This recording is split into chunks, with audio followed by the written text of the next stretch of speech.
ओए मोची, जल्दी से मेरा जूता सिलाई करके दे। ये क्या बदतमीजी है साहब, आपने जूता क्यों मारा मुझे? ओए तू ऐसा क्यों बोल रहा है? मैंने तुझे जूता सिलाई करने के लिए दिया है, तो फिर तू मुझसे जुबान क्यों लड़ा रहा है? चुप करके जूता सिलाई करके दे। तमीज से भी तो दे सकते थे ना आप। अब मैं ये जूता सिलाई नहीं करूँगा। भाई आप जूता सिलाई करके दें। भाई थोड़ा गुस्से वाले हैं इसलिए ऐसा बोल दिया। अच्छा ठीक है भाई, अगर आप कह रहे हो तो मैं कर देता हूँ सिलाई। ये लो सर, आपके 50 रुपए हो गए। अरे सर मेरे पैसे, सर!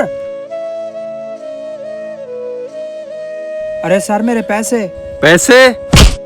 मिल गए पैसे? 2 दिन पहले ही तो जूता सिलाई करवाया था।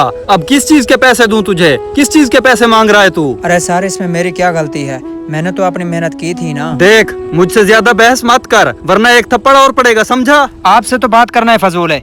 देखिए भाई, आपके कहने पर मैंने जूते सिलाई करके दिए और आपने वादा किया था पैसे देने का। ओए वादा तो होता ही तोड़ने के लिए है। चुपचाप चला जाए यहाँ से, नहीं तो एक और जूता पड़ेगा। चल निकल यहाँ से।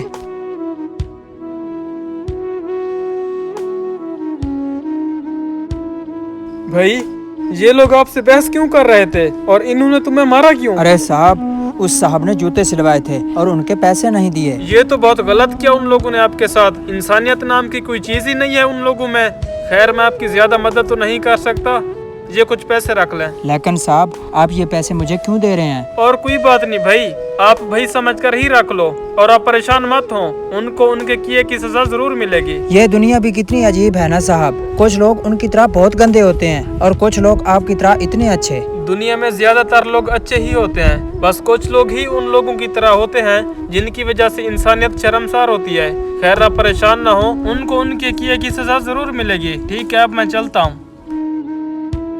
सर, आपने हमें बुलाया? बुलाया मैंने आप लोगों को। कल से आप लोगों को ऑफिस आने की कोई जरूरत नहीं है। मैं तुम्हें इस कंपनी से निकाल रहा हूँ। सर, आप ऐसा क्यों बोल रहे हैं? हमने आखिर ऐसा क्या कर दिया? आखिर हमने ऐसी कौन सी गलती कर दी है जो आप हमें नौकरी से निकाल रहे हो? बस मैं सब कुछ जान चुका हूँ कि आप लोगों का रवैया लोगों के साथ बिल्कुल भी ठीक नहीं है। आप दोनों की इतनी भी तमीज नहीं है कि किससे कैसे बात की जाती है। आप लोग दूसरों का हक मारते हो और जो दूसरों का हक मारता हो उसकी मेरी कंपनी में कोई जगह नहीं है। सर, आप ये कैसी बातें कर रहे हैं? शर्म नहीं आती आपको झूठ बोलते हुए? आपने किस तरह उस मोची के पैसे नहीं दिए, उसे बुरा भला भी बोला और उस पर हाथ भी उठाया। सर, हम तो बहुत ही अच्छे और इज्जतदार घर के लोग हैं, हम ऐसा कैसे कर सकते हैं? अपना किबला दुरुस्त कर लें, वरना बाद में आपको बहुत पछताना पड़ेगा। चलिए अब निकलिए यहाँ से और कल से ऑफिस आने की कोई जरूरत नहीं है। सॉरी सर, हमसे गलती हो गई। आइंदा हम ऐसा कभी नहीं करेंगे। ये मेरा फाइनल डिसीजन है, आप दफा हो जाओ यहाँ से।